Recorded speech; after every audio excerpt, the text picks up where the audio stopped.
மத்திய, ஊவா மற்றும் கிழக்கு மாகாணங்களிலும் பொலனறுவை மாவட்டத்திலும் இன்று அவ்வப்போது மழை பெய்யும் என்று எதிர்பார்க்கப்படுவதாக வளிமண்டலவியல் திணைக்களம் எதிர்வு கூறியுள்ளது. ஊவா மாகாணத்திலும் அம்பாறை, மட்டக்களப்பு, நுவரெலியா, மாத்தளை மற்றும் பொலனறுவை மாவட்டங்களிலும் சில இடங்களில் 50 மில்லிமீட்டருக்கும் அதிகமான பலத்த மழைவீழ்ச்சி எதிர்பார்க்கப்படுகிறது.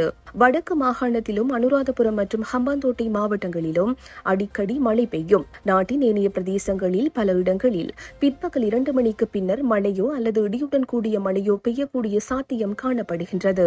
சப்ரகமுவ மாகாணத்திலும் களுத்துறை, காலி மற்றும் மாத்தறை மாவட்டங்களிலும் சில இடங்களில் 50 மில்லிமீட்டருக்கும் அதிகமான ஓரளவு பலத்த மழைவீழ்ச்சி எதிர்பார்க்கப்படுகிறது.